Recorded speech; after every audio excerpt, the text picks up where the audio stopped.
couple of times when he went to the conference and we reached the last panel, there was nobody. So thank you very much for, keeping up the spirit and turning up here at the last panel. I'm sure we will have a very interesting panel, so it's worthwhile coming here. We will have 3 presenters on human rights and education. And if I may bid welcome to Mahaarum Kusuma Pertiwi. Mahaarum is a lecturer. Mahaarum is a lecturer at the Faculty of Law at Gajah Mada, and today she will give us a more conceptual speech about norms and teaching of human rights in perspective of, or about education in the perspective of human rights. Secondly, it's my pleasure to bid welcome to Butet Manurung.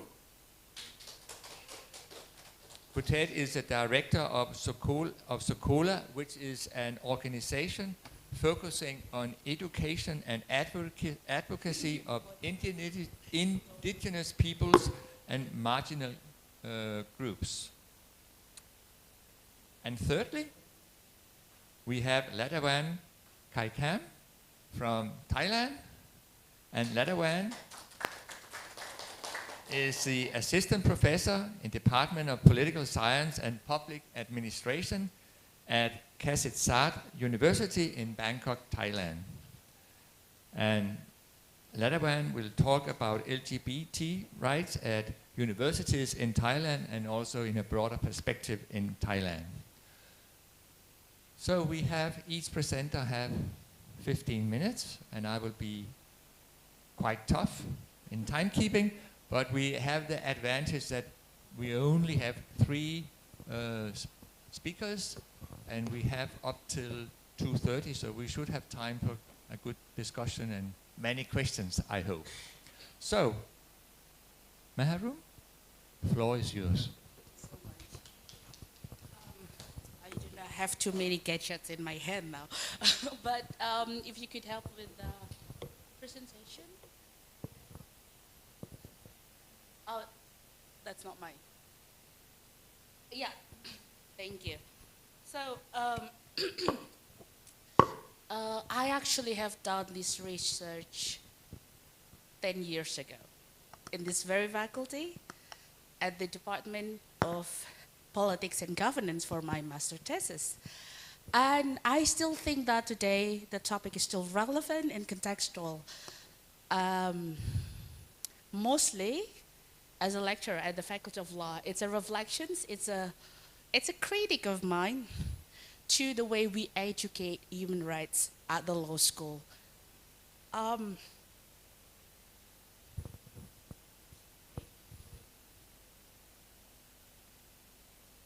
Yeah. Okay, so in 2009, when I started to conduct this study, I was triggered by a case of Nenek Mina. So Grandma Mina, she was a poor, old, hungry lady who was unfortunately stealing cacao, cacao. For what?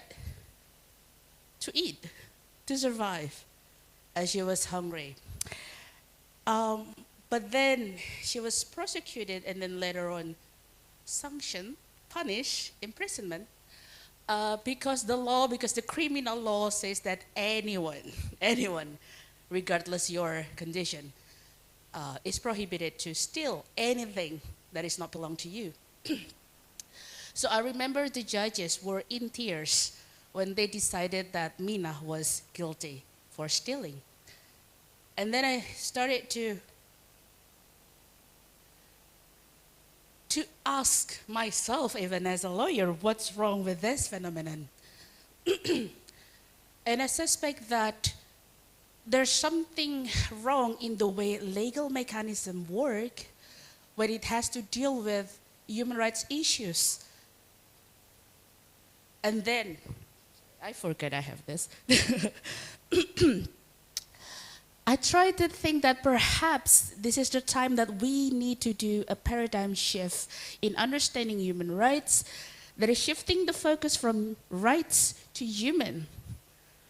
Why? Because I think in the Faculty of Law, at the law school, we tend to see human rights as lists of rights under certain human rights convention, under certain law, and then they use the court system to prove whether these rights, belong to someone or can be limited or so.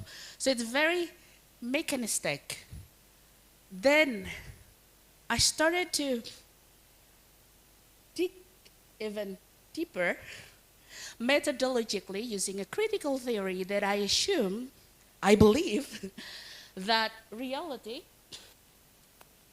is complex, not just a legal text. And it's here as well, in the people's mind. It's full of contradictions because each of us has our own reality, our own truth, that is in battle with other perspective of it. And then I try to position human being as someone that is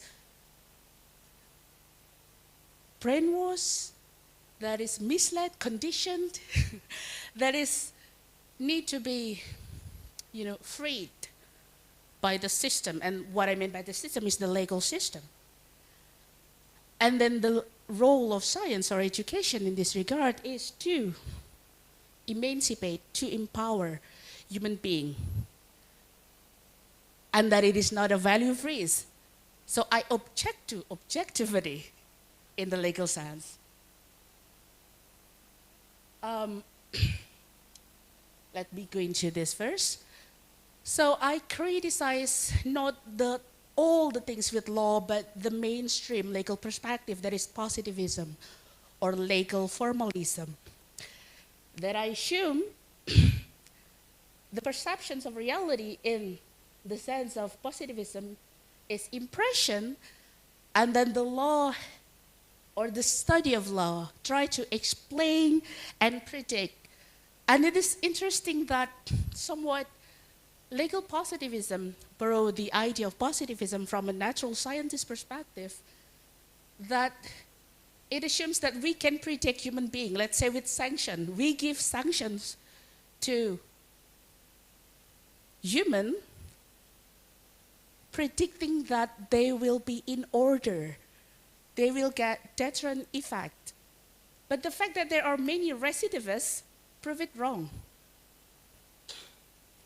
So then I try to, construct the past model of it. So past positivism has the idea that we need to see it more on understanding the meaning, and that there are more subjectivity in it.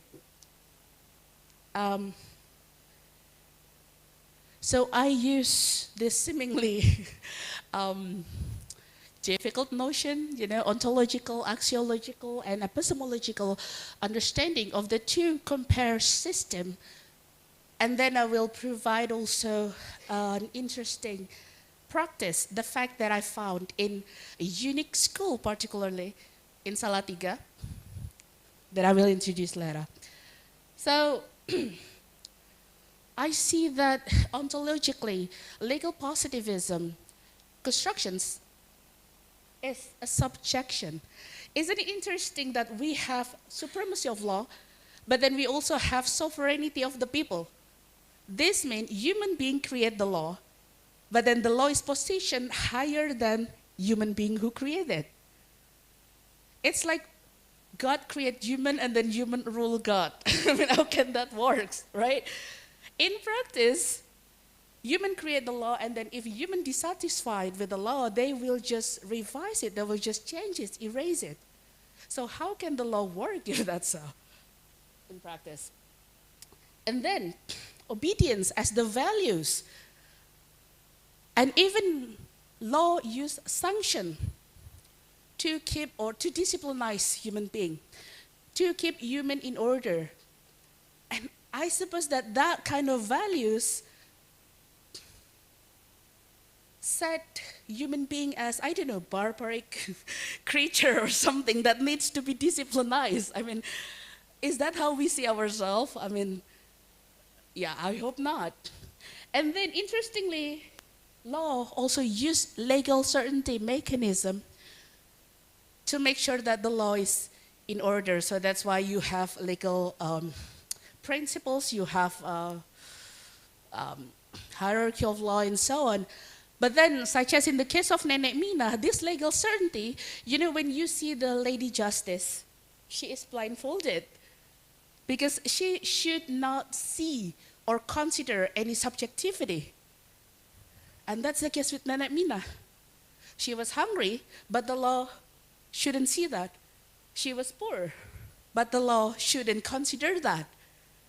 So I think there is something wrong with only focusing on legal certainty that sometimes don't deliver justice or even human dignity.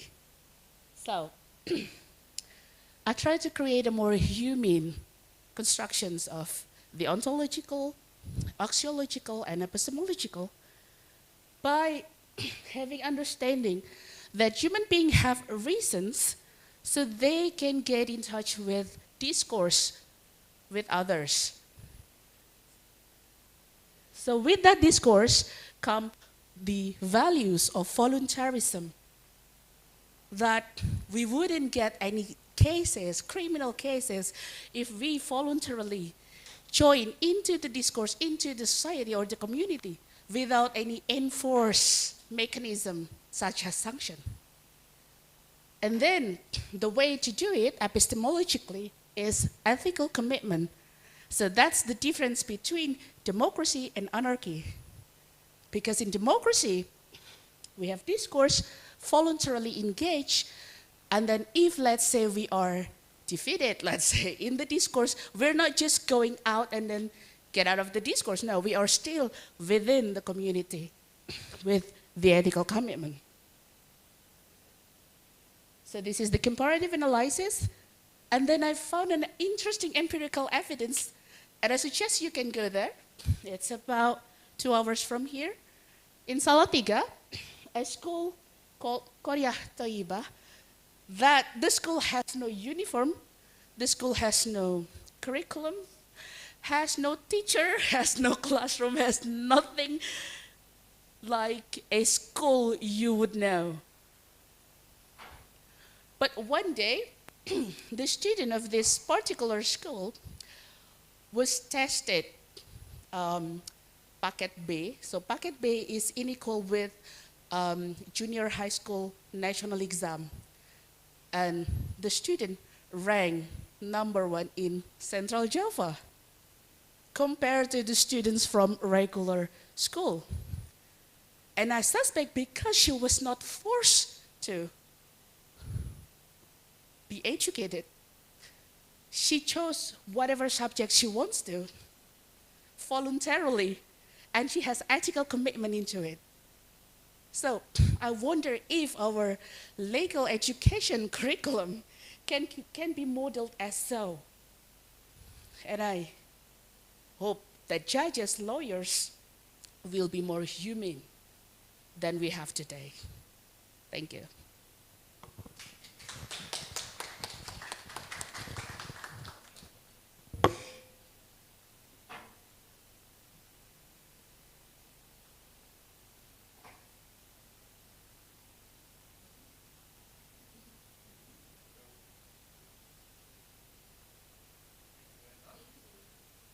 It's very interesting.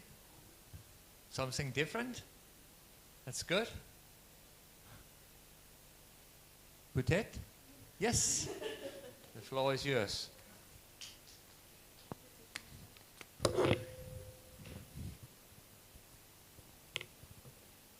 Thank you, Jesper. May I have my slides, please? Yeah. Okay. Good afternoon. I will present a story I call Navigating Evil with Spike Eyes. Next, please. So before I talk about which one is this evil. Oh, it's with you. So sure. Sorry. Yeah. Okay. So firstly, I want to introduce you who is the Orang Rimba. So Orang Rimba is the indigenous people, hunter-gatherer, who live semi-nomadically in the rainforest of Sumatra. You can see on the map here. Oh yeah, it doesn't pointing. And the first time I heard evil with spike eyes is back in 1999, so almost 24 years ago. It refers to the pencil, and pencil always associated with people from outside of the jungle, because we all know how to use the pencil, we literate it, but for them, the pencil is always associated with all the curses on earth, because we all very, very greedy, we all very mean to people who cannot read, and the fact that so many of them lose their forest because they're forced to sign a paper they couldn't read, that it was actually contract that said they agreed to sell the land. So they always think pencil is just bad and we have to stay away from pencil, means stay away from the outside world. So tabooing pencil is a strategy for the Orang Rimba to stay away of trouble. And oh yeah, I cannot pointing. So, but at the very bottom there, I put all the problem that created by the pencil, people with pencil. So the expansion of the big companies, plantation, transmigration, who bring people from, Java, Bali to Sumatra, who invading into the forest, the logging, market with the money, and all the new flavor and new addictive food and new diseases, and even the national park is also considered a curse from the pencil, and the resettlement house, like a residency for the indigenous people who have a new life, so they can converting into new religion, new formal school, new dress, new clothing, just new life, and then from hunter-gatherer become a farmer, basically. And so you probably ever heard this before, and I don't want to repeat again what is indigenous people's fact, that they're only 6% of the world population, and they manage the 80% of biodiversity of the world, 96% of diversity of the language and culture. But among indigenous people, the contemporary hunter-gatherers are the most suffered when it comes to the formal school. Basically because they're living nomadically, and also mostly because their lifestyle or their philosophy is more about communal compared to us who are very individualistic and very competitive. And so often, even many of them don't have ID because they don't want to be involved in having right and obligation as an Indonesian citizen. Also, if we see in 1982, the Social Affairs Ministry targeted 2 million of indigenous people who are considered uncivilized yet to join the program, yeah. So it's about 2 million people, so out of 85 ethnic groups. So, and we can also see that the drop of the population of indigenous people who still live in their customary land also parallel with the drop of the forests of Indonesia. We already lost 50% of Indonesian forests since 1950, since our independence. And Indonesia also have 50 to 70 indigenous people, whose 26% out of them living around and in the forest. That means they have their own knowledge on how to survive living in or around the forest. Yeah, but among so many ethnic group, 1,340 ethnic groups in Indonesia, we always use one single curriculum and one single national language, Indonesian language, as a language of instruction at school. And so I argue this, that for indigenous people, especially hunter-gatherer, neither modern or romantic work to help them in facing this era, yeah, as a contemporary hunter-gatherer, because if they fully adopt modern education and replacing what they have so far, that they consider modern school is sekolah untuk pergi, school that teach you how to abandon your homeland, but relying only on traditional knowledge without adapting or without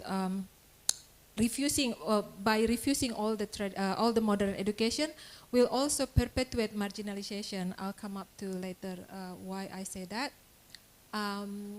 I want to go a little bit historically that in the past, about 150 years ago, this term of 3C is very popular, yeah, in colonial era, especially in Canada, America, and Australia. That this 3C, Christianity, cultivation, and civilization, always impose into the indigenous people.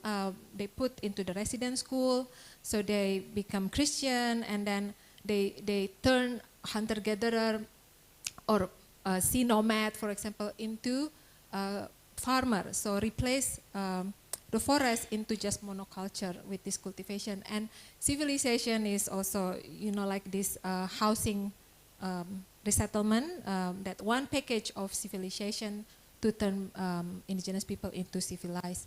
But I add another C, which is conservation here, because maybe it doesn't happen in the past, like in the colonial era, but it was happen in Indonesia. Yeah. Interestingly, this 3C is very trending in Indonesia, if I can say the last 35 years, that in Papua, for example, so many resident schools, either Christian or Muslim or whatever religion, and even in at the Orang Rimba in Jambi, it's also being so emerging. And cultivation, of course, even the Orang Rimba themselves starting to believe that we probably have to turn into farmer as well if we need to survive, if we want to get survive, yeah. And I put this competitive layout like a quadrant things. This is my own, and it's very raw. But during my experience interacting with different kind of indigenous peoples in Indonesia, I try to just classify it based on the resources that they have and the loyalty that they have into their to their adat or local knowledge. So, for example, at the top, the Y line is abundant resources to lack of resources, and to the left is assimilation when they don't have enough confidence to their own traditional knowledge, and to the right one is the autonomy, that they feel so strong about their identity and their knowledge. And so I put this different kind of indigenous people, and I put this as, I can say, as the one who maybe have the autonomy the most, like Baduy people and Boti, because they have abundant resources and their local knowledge is still working to face this era. And I put the like a modern Bataknis and Toraja as the one who are assimilating but still have abundant resources. But I don't want to dig more to this because it's still raw and it's part of my research at the time. And this is the argument: if formal school adopt fully by the indigenous people, so this is the loss that they will have, yeah, in geographic, cultural, and contextuality aspect. So the first one in geographic, I highlight this treaty. It's very popular in Indonesia. 3T, yeah. The most front, terdepan, terjauh, the most far, and terbelakang, the most backward or the most uncivilized. And the naming itself is already discriminating and already power relation. So usually indigenous people don't like that, and who define that, yeah? And the second is, we know that geographic always characterize people. It give you certain livelihood. If you born in the river full of crocodile, you will be a crocodile hunter, for example. You will not be for example, a seaweed farmer. And so they have their own character. And geographic, by having certain formal school, it also will boost the urbanization and unemployment. And also it's vulnerable to their food security, because replacing the local knowledge with modern school, they will not have any knowledge on how to manage the resources anymore. And in terms of cultural, it creates social structure disturbance. For example, the routine, 24 hours of people living in the jungle and 24 hours of us living in the city, or from January to December, every day the same, go to school at 9, come back to school at 3.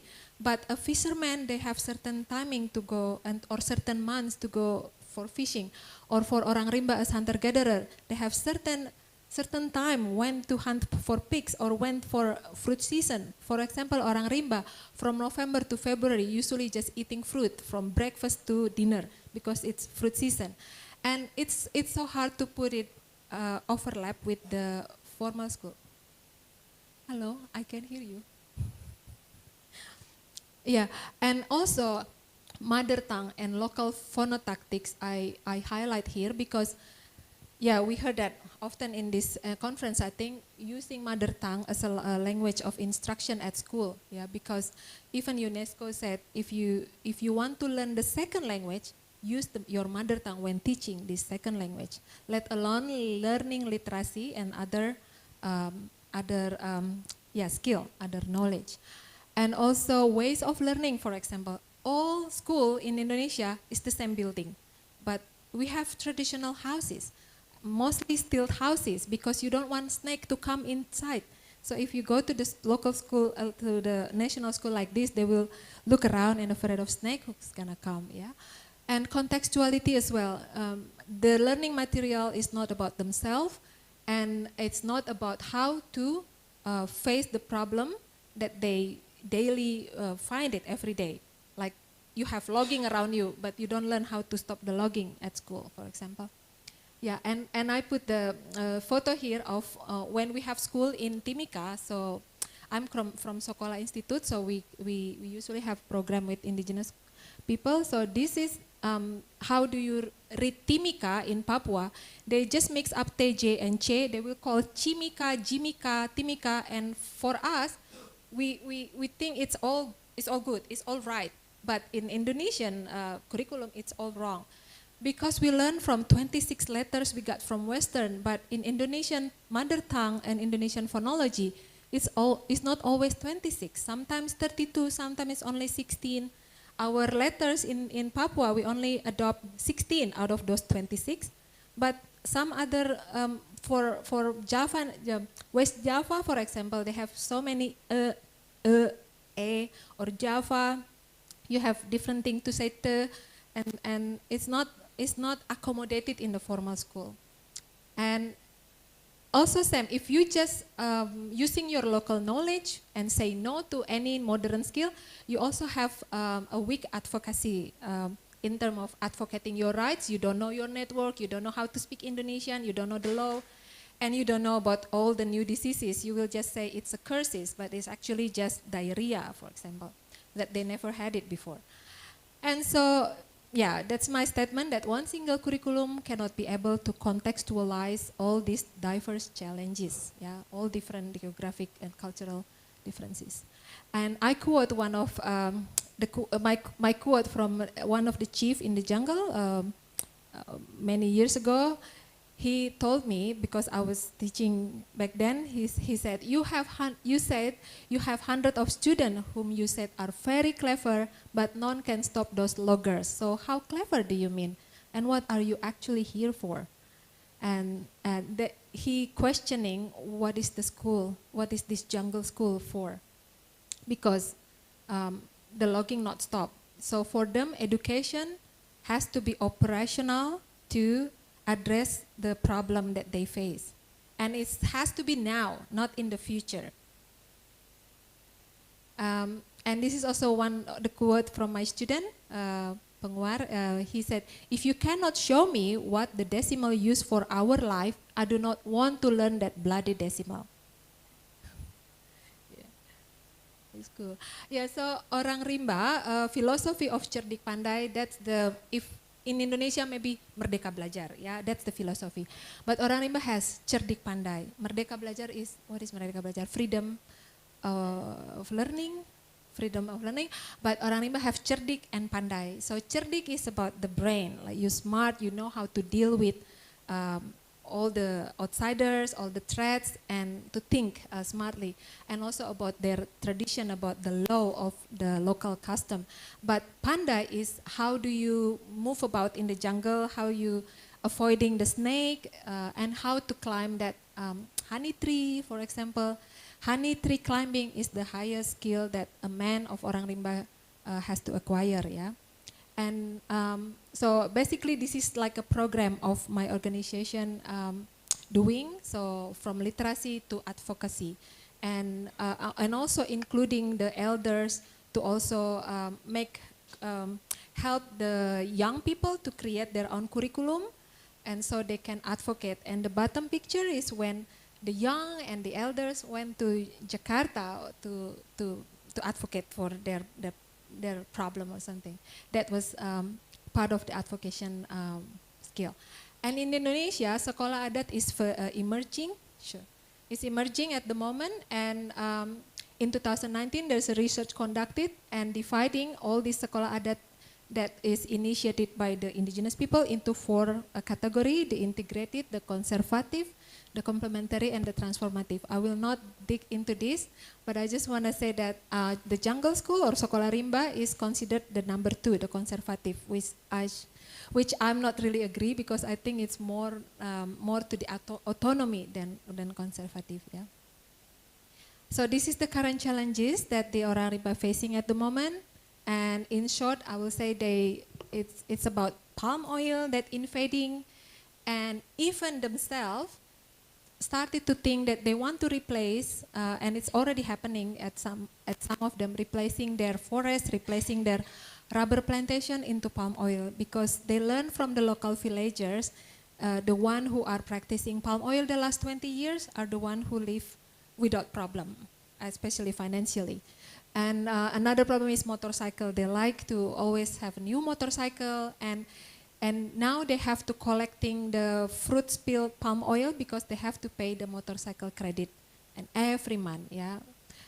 And this is also because there is a African swine flu that kill all the pigs and many mammals in the forest. Now many of them come out to work to collecting fruit spill of the palm oil. And warung is also their new peripheral place now. And so selling the fruit and go to warung, and then in the morning collecting the fruits, taking food from warung again. So this cycle is at the moment is the challenges for them. And then shops, and then remaining forests that not so promising. They still have forests, of course, but not enough for 4,000 people, yeah.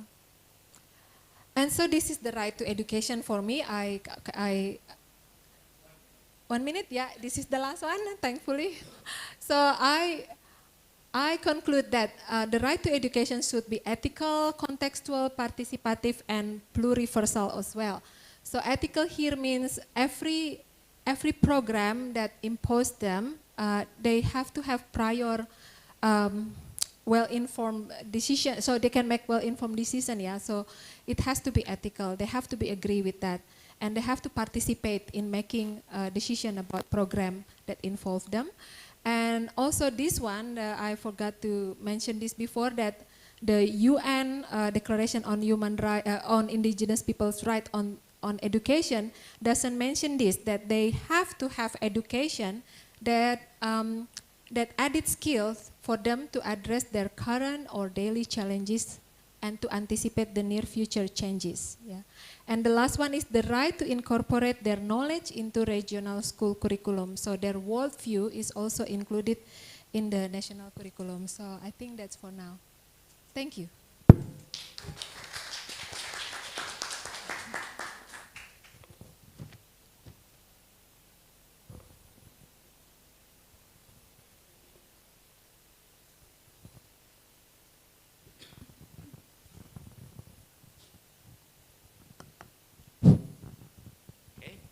Very well, very interesting. We go to our last presenter, Ladawan. Yeah, sure. Thank you Floor so is much. yours. Jesper. 15 minutes. Thank you. Good afternoon, everybody. My name is Ladawan Khaikham. I'm from Kasetsat University in Bangkok, Thailand. So now I'm presenting my research. Is a small project about the recognition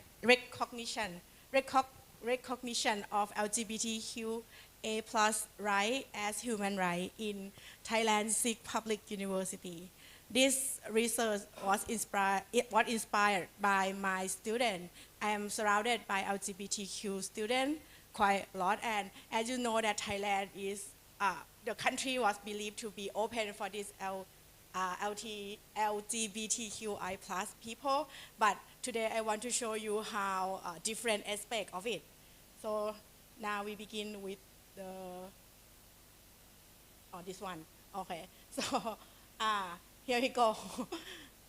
So the introduction of my research is that, as you know, that Thailand is well known as a LGBTQ friendly country or LGBTQA tolerance, because we have some law that relating to the LGBTQ status in the society. To begin with, is in 1956, Thailand became one of the first Asian country to legalize homosexuality. This means that this country has been very advanced in opening society for the gender diversity.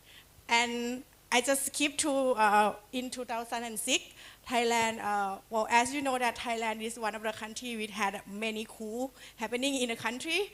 So we have quite a number of constitution going on, and now we have like 20 constitution already. But I would like to highlight the 2006 Thailand constitution. That one has believed to be one of the most democratic constitution in the country. And then now they have a coup, and now we are using Thailand Constitution 2017. So, yeah, but this one is the most the most democratic constitution that allow people to have most freedom in Thailand.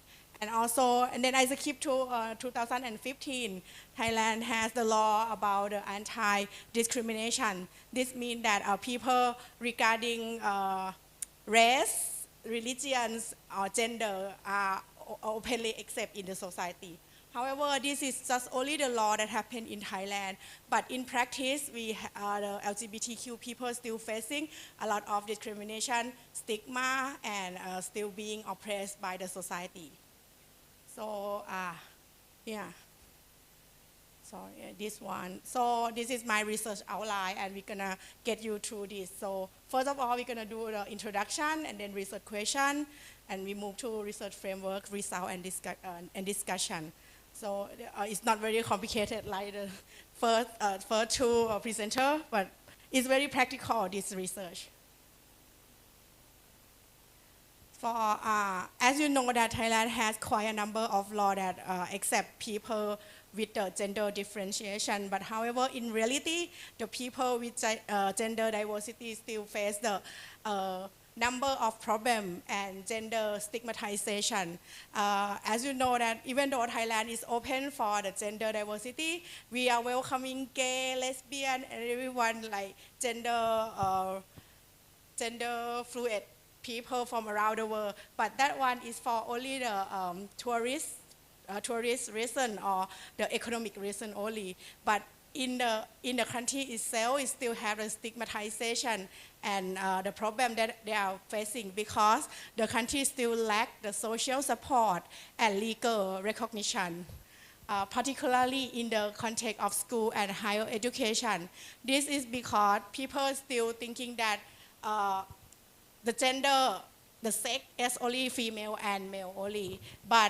And the thing is, what happened in the country is that they don't mind if anyone gonna be any gender, but if it happened in your family, it's gonna be getting serious, because they don't want their son or their daughter to become a different gender of their birth.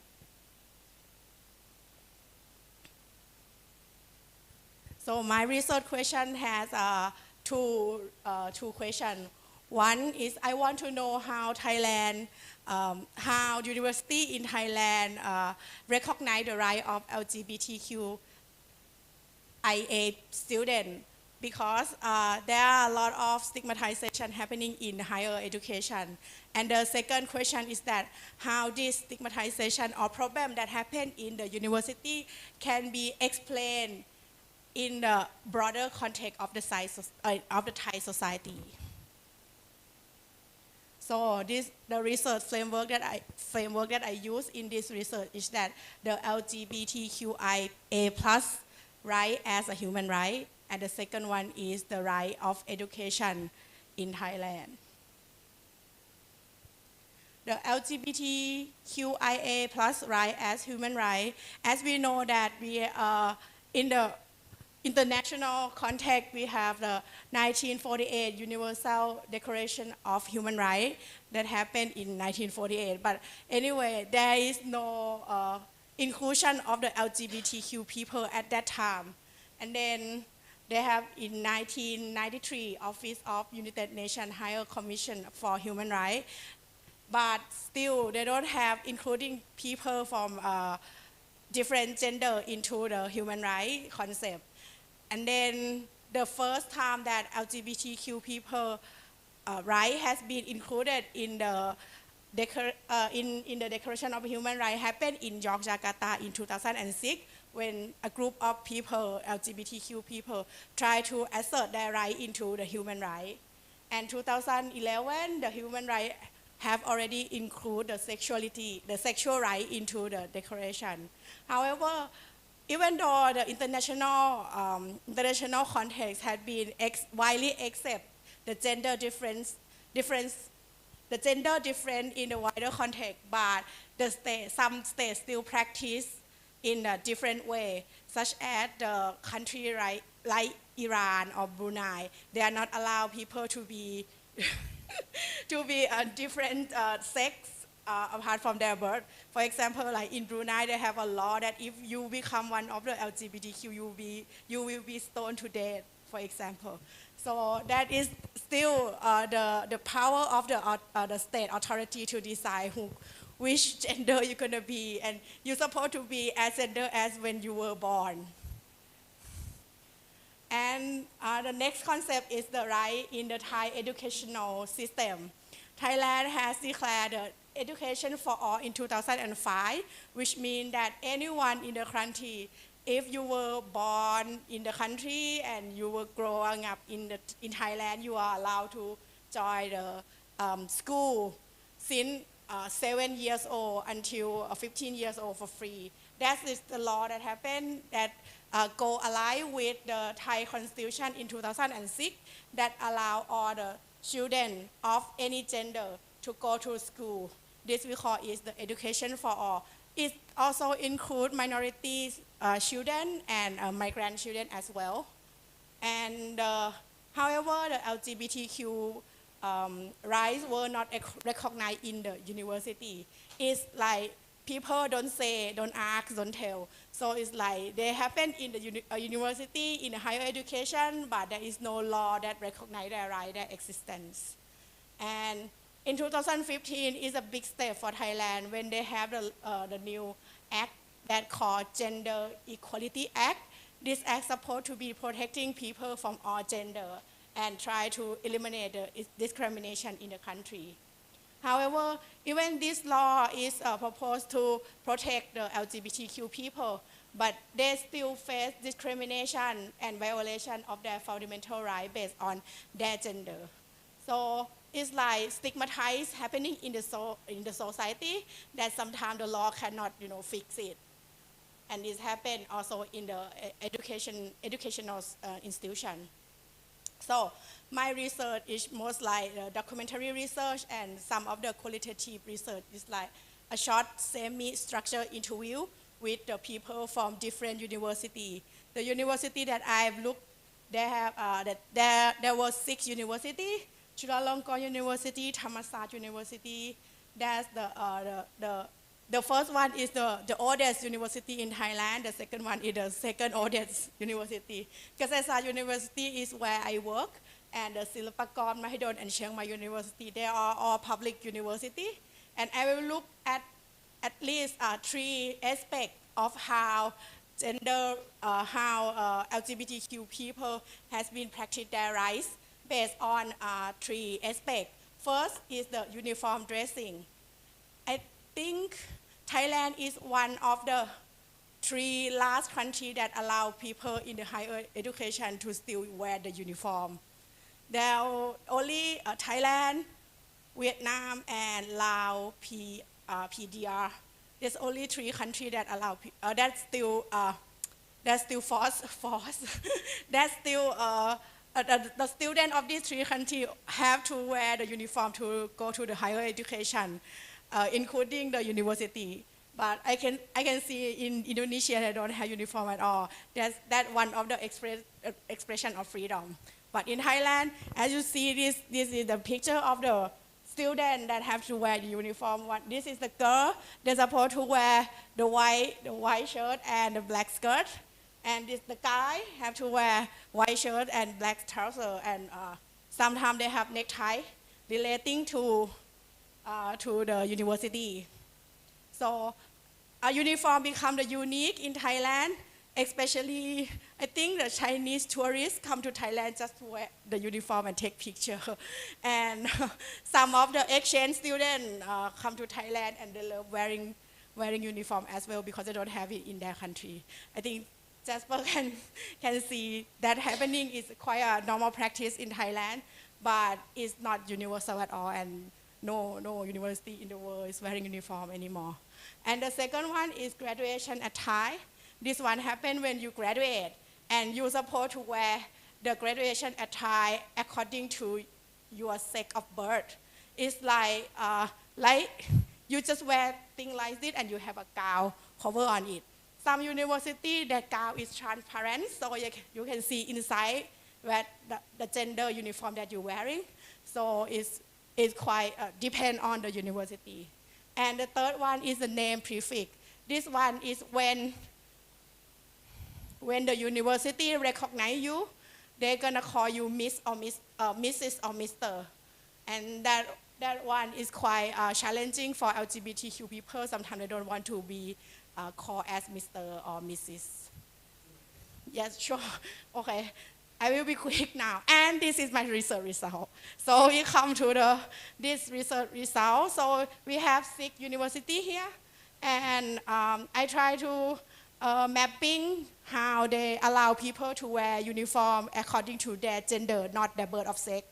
So first of all, Chulalongkorn, the uniform, they are officially recognized, but only 2 universities, Kasetsart and Silapakon, still practically allow, but they have no official declaration on allowing people to wear uniform according to their gender. So for the graduation gown, you can see that Kasetsart and Silapakon still practically allow, meaning that don't say, don't tell, don't ask. But you can wear it as long as you don't ask for it, like practically. But in Chulalongkorn, it's very conservative university that if you want to ask for cross-gender uniform or cross-gender graduation attire, you need to have medical certificate to say that your sex and your gender are not alike. So that one is really one of the problem with the human rights as well, right? Because you don't want yourself to be considered as a sick person to wear what you want to wear. And the last one is the name prefix. It happens in university level and student level. So in university level, there is no regulation for conservative university. And this also considered conservative university, Kasetsart, Silapakon, and Mahidol. But in student level, there are quite a number, like half of the university that I study has already been officially recognized in student level. It's meaning that the student level, if they do the activity, they're not gonna call you Mr. and Mrs. again. So they just call your name, that's all. But as you can see, the only one university that allow you, or that you are allowed to be any gender that you wish, is Chiang Mai University. This one is not in Bangkok. 5 of them are in Bangkok, but this one is in Chiang Mai in the north. So you can see this university is very open for gender diversity, and they allow people to do what they want without the permission. So the discussion, you can see that in 2022, there are many students, LGBTQ students allowed to do what they want, like they can wear student attire aligned with their gender. But this one can be explained in a border situation of LGBTQ people in Thailand, is that even though we have a number of universities allow people to exercise their right as their gender differentiation, but still in the country they still have a debate about how to open for the gender diversity. For example, Thailand is one of the countries that still don't have the marriage equality right. So meaning that the same gender cannot, the same sex marriage is not happening in Thailand at the moment. And now the government is still talking about it, like, because the thing about the marriage, the same sex marriage or marriage equality act is proposed by the opposition of the government. So the government tried to make another law aligned with the Marriage Equal Act, but that the law that made by the government is not very fair enough for the people with the same-sex marriage. So for the conclusion, I would like to say that at least 6 universities in Thailand has been recognized the right of people with different gender, but some of the universities such as Chulalongkorn University and the Conservative University and Silpakorn and Mahidol still have to try more on accepting people with different gender. However, Kasetsart and Chiang Mai and Thammasat University is quite open for the people with gender different, and I think this is the very good step for the country to talk about the people with different genders, not the sex when they were born. So thank you.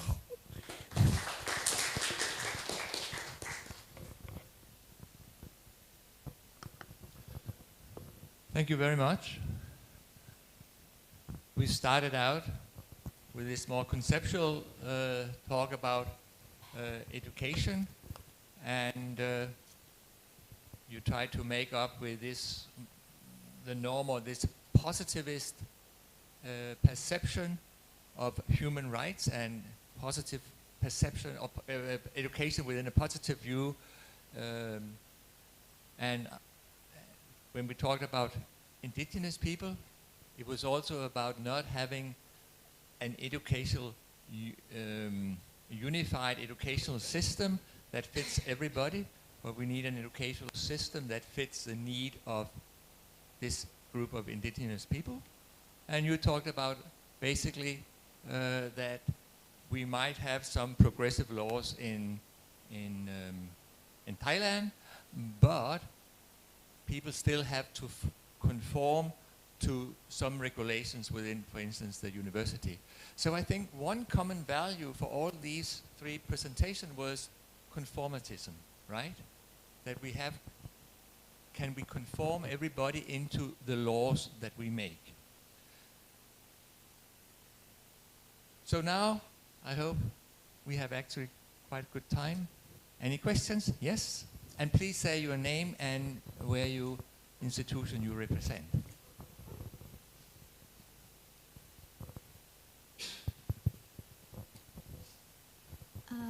Hello. The three of the speakers is really deliver the interesting topics, and I want to give a questions to Mbak Butet. Mbak Butet, if I can say I'm your fan. So my name is Yayum. I studied in anthropology. This is the topic that I really interested. I want to ask about your opinion. The current Ministry of Education, Nadiem Makarim, has published a policies, curriculum Merdeka, the liberty curriculum. What is your opinion about this curriculum Merdeka related to, as you said before, there are three aspects or three elements of the rights in education, which is ethical, contextual, participative, and pluriversal. Yes, that's my question. Thank you. So we have one more question now. Yes. Okay, thank you. I'm Rona from Triple IU University in Depok. So this the simple question for Mbak Butet also. This about education that actually I curious about. There is the regulation from the Ministry of Education that every school has to adopt, has to teach the local tradition, or we call it muatan lokal. Yeah. Does muatan lokal or local tradition accommodate the indigenous society? Okay, thank you.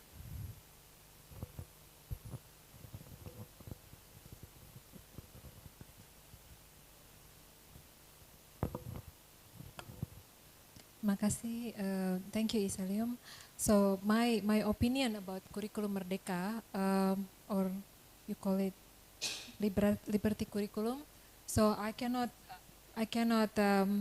frankly saying that it is good or bad, but I basically just talking on behalf of indigenous people that liberty curriculum to me is only at the level of learning, but not philosophical, ontological.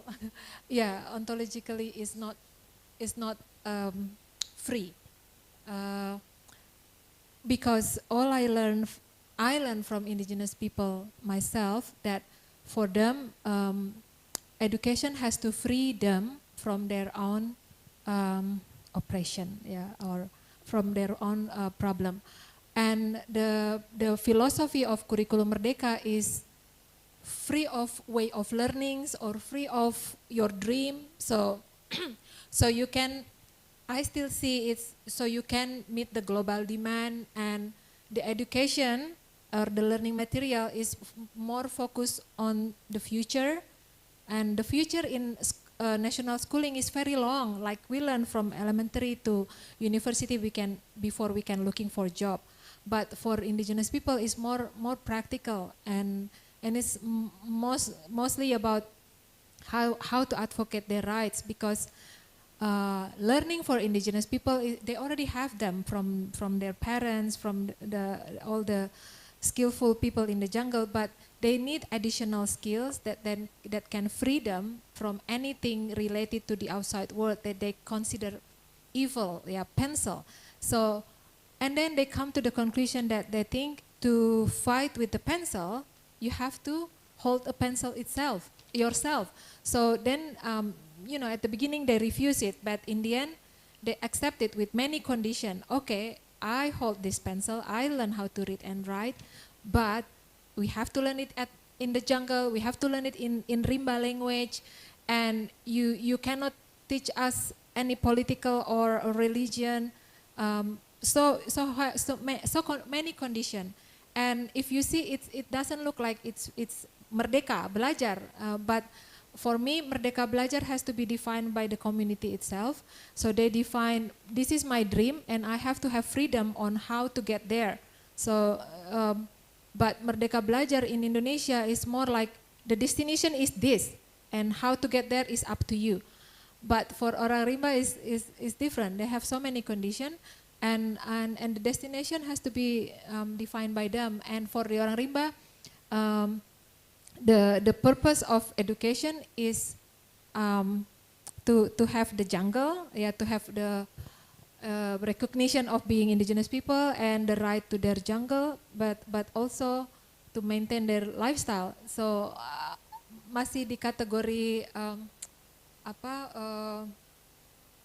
kontekstual, but not operational. to solve the problem. Kayak gitu. Jadi not in paradigm is different. Paradigm of education, national education, and paradigm of what I think as kurikulum merdeka is different. Tidak berpihak ya, apa berpihak bahasa Inggrisnya ya? Huh? Sided. Yeah, to not sided, not take a side of the local. And I'm continuing to the second question. Mbak siapa? Yeah, Lona. Yeah.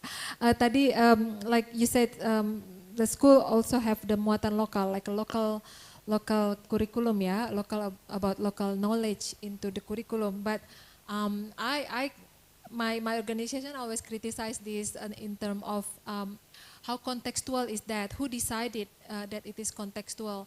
Like in Jambi, for example, you said they talk about orang rimba in the formal school, but you say something like orang rimba still backward, like it's already discriminating. So you even make it more marginalized by having the local knowledge and the local curriculum into the national curriculum, into the regional curriculum. So we have to be very careful.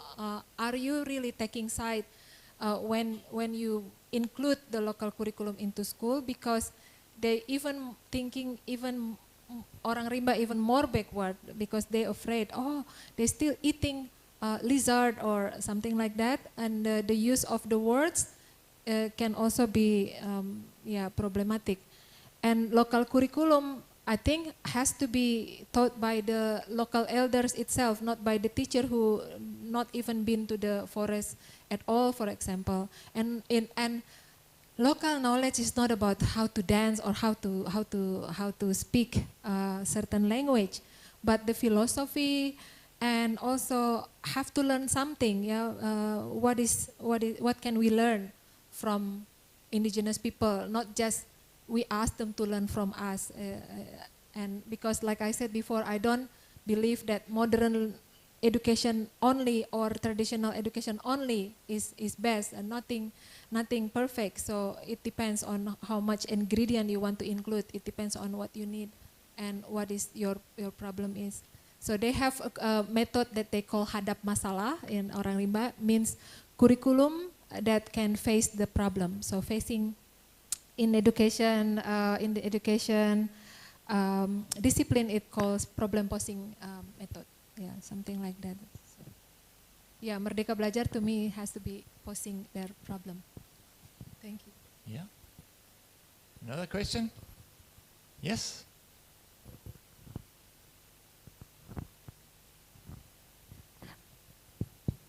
Okay, first of all, thanks for this chance. My name is Vanisha. I'm from Politics and Government, University of Gajah Mada.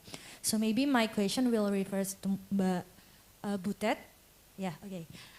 So I would like to say if I interested with these educational issues, so maybe refers to this topic, if we can more elaborate, what can you identify from maybe a regression or a minus side of education curriculum or regulation we have in this country that we can reflect if they are sometimes giving an access to people exclude the other that have no option to take a chance in formal education. Because sometimes we hear if people always talking like formal education was just the only one top tier from what people should have without discussing about the background. But we know if every citizen has the right to education from Pasal 31 Undang-Undang. Okay, maybe that's for Mbak Butet, but everyone can answer if one. Okay, thank you. I think it's more your field, Arum. But you need to recommend it as well.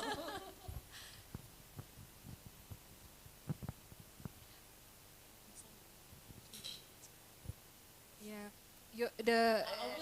the sample of Korea Taiba, like I knew that school very well, that very cool one.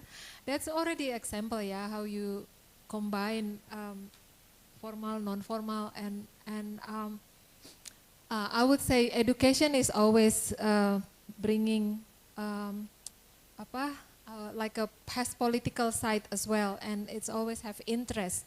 And if it's national curriculum, that means you bring in interest of the state to the community and you become the agent. So as a teacher, it's very hard sometimes if you, you know, your heart is you want to accommodate the interest of the community, but as a teacher you have to follow the state's instruction.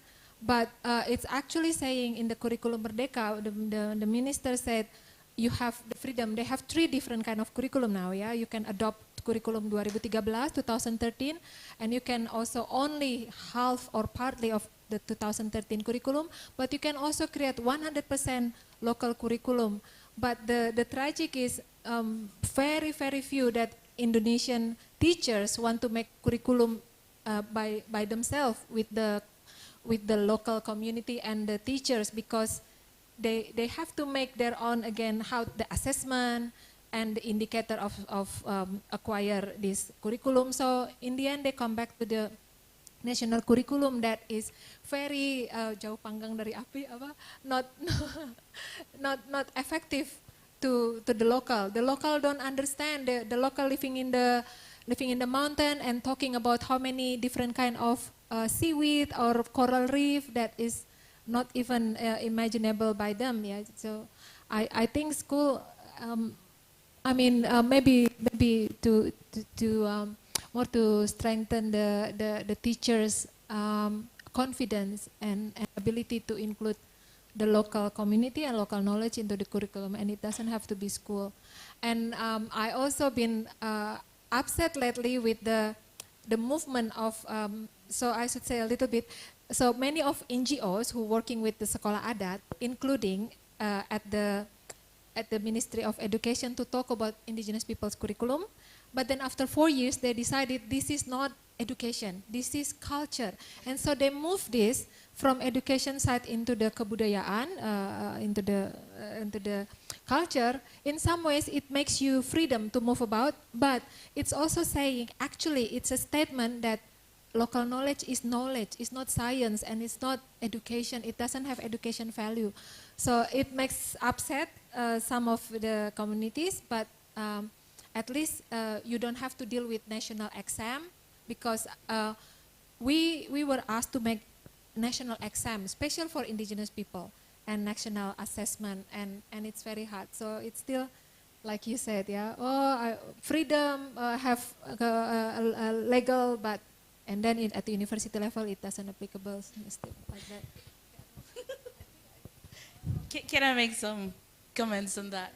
Yeah. No. There's a good book by Ivan Ili. It's a very old book, Deschooling Society. And this is one of the books referred to by Pak Bahrudin, the founder of Korea Toyiba. And the story of Pak Bahrudin was amazing, because he was a student in UIN in Semarang, and then until the end he was defending his thesis, but he then went back home without his degree. And one of the idea of him to build the school Korea Toyiba was because he see how school has become, according to Ivan Illich and Paulo Freire, a new god. A formal institution of education that actually education is not just school, right? But somewhat it's being formalized to school, and then now even in Indonesia, everything that has been said by expert is the truth. It has become a new god, a new religion. And we need to be critical for that. And you know, I want to critique on our school system, starting from the recruitment process. That, I mean, I do agree that we have a hierarchical school, because not all of my friends during elementary school can access to high school and so on, and it gets even less to the university level, because our student recruitment system is to find the smart ones to be educated, while logically the ones that need to be educated are those less educated. So then our educational system creates a deeper gap between the smart and the rich in one side, and the poor and uneducated in the other side. So, I mean, what is the goal of education in that sense if it is not, I mean, referring to the Marxists, saying that it is for the capitalists. So we need to change the paradigm and recognizing that local wisdom, the community, it's also education. But I have tried to test to my students. I gave them two options. The first option is, I will give you a straight A, but you don't need to come into my class. You won't get any knowledge from me. The other option is, I will give you all of my knowledge, everything I will give to you, but you will not get grade. Which one do you think they prefer? And they said to me, well, I still need degree because that's what I need to get to work. So, I mean, but again, if you refer into the right of education, it is a right, means that the rights holder have to decide among the options. So it does not have to be forced by the school system to define what education they have to get. Sorry, I think I make more. But, yeah. Okay. I think in Thailand, in Indonesia, the gap of education is pretty much the same. And that's why they create uniform to make it all equal. You know, the government just, you know, like, oh, we're going to use the uniform to make sure that no, you know, rich family and poor family, they're going to wear the same so you don't feel intimidated by your peer that, oh no, your friend wearing brand name and I don't. So that's why they have the uniform imposed in the school. But I think that doesn't solve the problem. Yeah, because as you know that the gap between the rich and the poor is not only in the education, it is also in economics and in any part of the social aspect. And the thing about education, well, in Thailand we have only one curriculum, which we don't, well, yeah, it's imposed to the indigenous people as well. As long as you can go to school and you get the same curriculum. And everyone had to take the, they call it entrance exam, so to get to university. So meaning that people in the poor family, if they don't finish their high school, they cannot go to university. But in the Constitution 2006, and they allow people to access to free education. But that education is not really free because you don't need to pay tuition fee, but you have to pay other things like uniform. So they still have a gap, and I think it's happened in a developing country, like in Southeast Asia.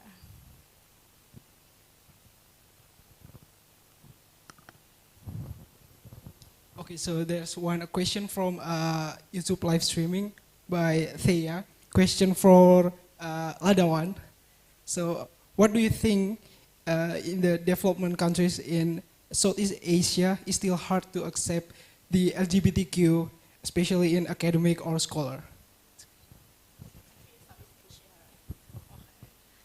I think the acceptance of LGBTQ is not about the social, but it's also about the religion as well. In this very room in the morning, someone talking about being lesbian in Muslim community, and I feel like that also happened in Thailand when Muslim people from the south, they define themselves as a gay Muslim. So that is one of the oppression that happened in the society that that happened in relating to the society, the country, and the religions. And that, as I said, the example of the state still exercise authority on the gender differences. Like in some country, like Muslim country, Brunei, Afghanistan, they don't allow people to be the LGBT, yeah. So that if you become one of the LGBT, you have to hide it, and as long as you're gonna die. So that's the one of the problem that people cannot express themselves. That I think that is the issue of the wearing uniform as well. Some of the male students want to wear the female dress, but they cannot because they cannot. You know, the law, the regulation doesn't allow them to do, and if they wear something different from their sex, they will be not allowed sit in the sitting exam because the gender and the dress is not, the sex and the gender is not aligned. But in Thailand, for example, in the academic world, there used to be the discrimination about, you are LGBTQ, but you cannot become a teacher or lecturer because the image is very bad for, institution and stuff like that. But now they're open more on the gender diversity because that gay teacher take it to the court. So they try to break, the LGBTQ people try to break the barrier using the legal process as well. So I think there are quite a number of conditions that don't allow people to express themselves as with their gender. So there's some room to fight for it, but we're gonna push it harder. Maybe take it to the court, like in Thailand. I would like to take the privilege and use my position as a moderator. And I come from a social policy background. And if we look at social policy, it's about policies creating societies where we try to mitigate inequality. We try to create societies with less conflicts. We try to meet human rights. And one of the very important values here is that we want to create equal opportunities. Equal opportunities for all, no matter whether you come from an indigenous background or you live in Yogyakarta. My question here is, if we individualize education and make it fit to the individual, and let, as you say, the individual decide him or herself when they are children, or when we make an educational system that fits the indigenous people, as you said, the current need now, do we not fail these children because they will not have equal opportunities in the wider society, because they will not be able to meet the demands? And thereby we have an educational system, I'm not saying it will, but I will say there is a danger that it will actually maintain inequality. So my question here is, if we do not uniform our educational system and put up some equal demands or equal framework, how do we secure that they have equal opportunities in the society?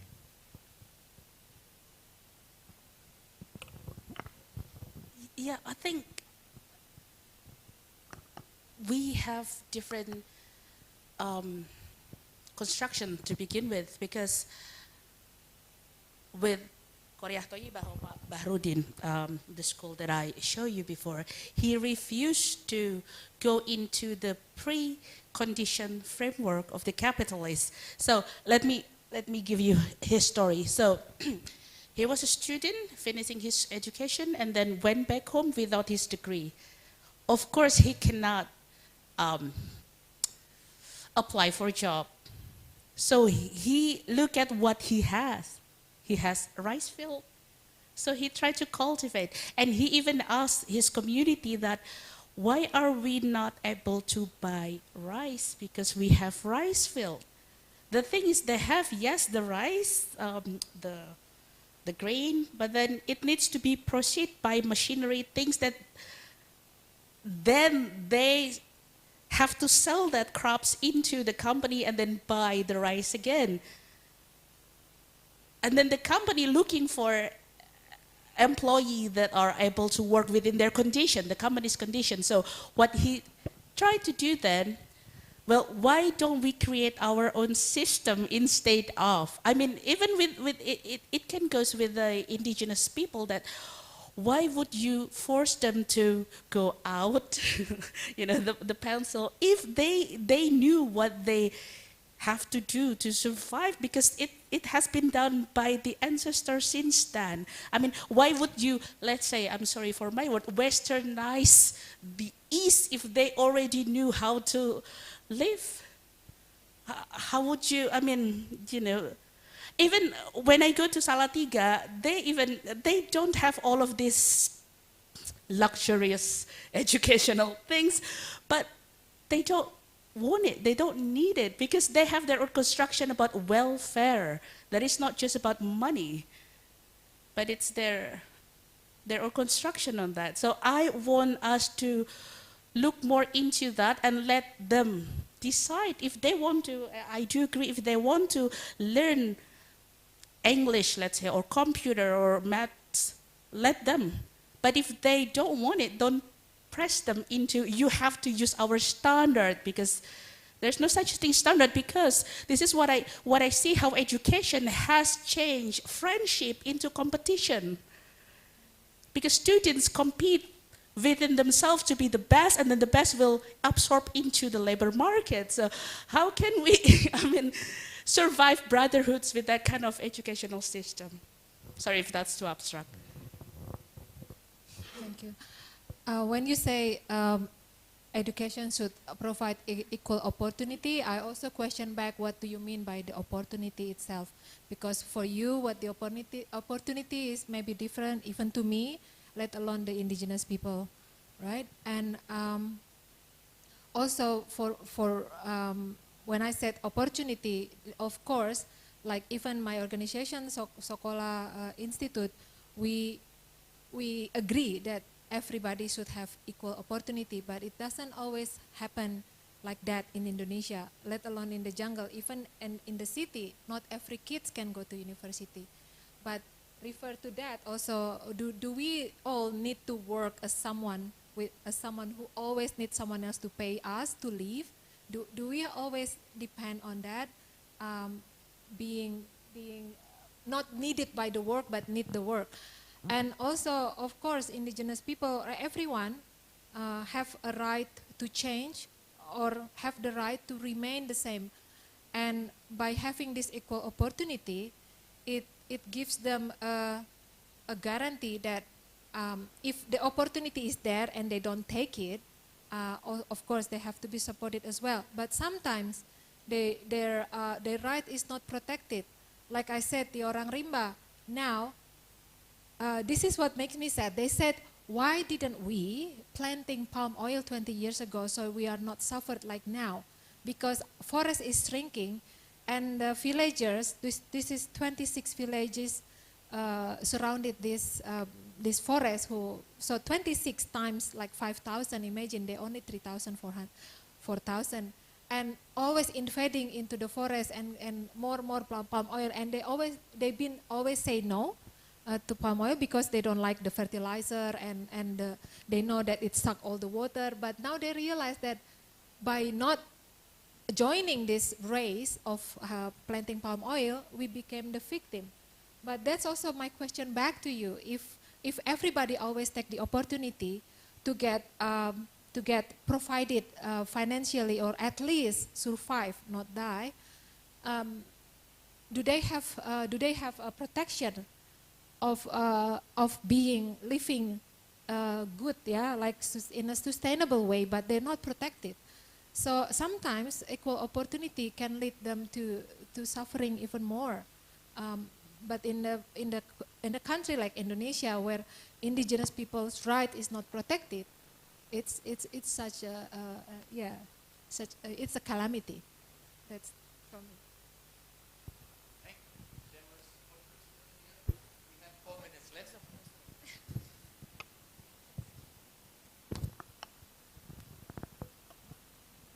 Hello, I have a question for Butet. If I would say I'm a fan.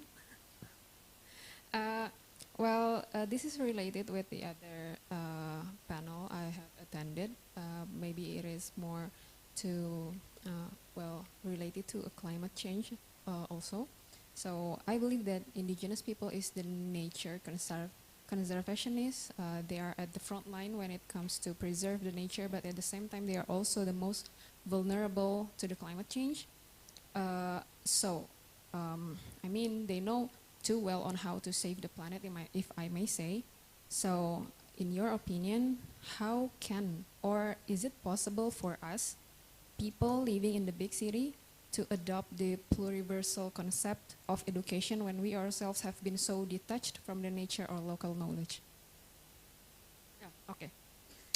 In your opinion, how can or is it possible for us, the people living in the big city, to adopt the pluriversal concept of education when we ourselves have been so detached from the nature or local knowledge itself?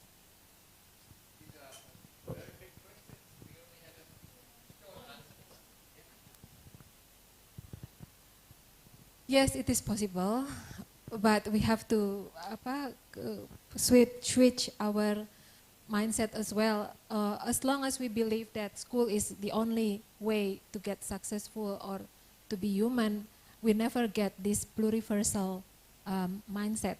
Yeah, because we have only one ontology and it doesn't work and it's not sustainable. We all realize that our Anthropocene era is very destructive, and so we have to start adopting all this pluriversal by including it in our daily conversation, daily routine, or even in the curriculum or media. Every journalist have to learn that, every teacher, every religious leaders, because knowledge doesn't always come from the Western, and Western knowledge have to remain at Western, something like that, or mix. Yeah, I have to start with that. I think. Thank you. I try to.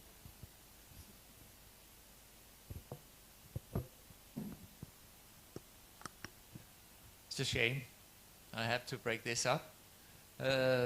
Thank you to our three presenters. I think you gave us some very good presentations that left the audience, with good questions, and I'm sure that there were probably more questions. I have a few other questions I would like to ask you. So thank you very much for these three brilliant presentations.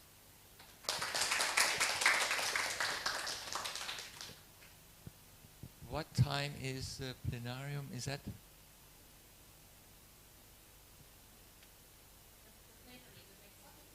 Yes. What time does it start?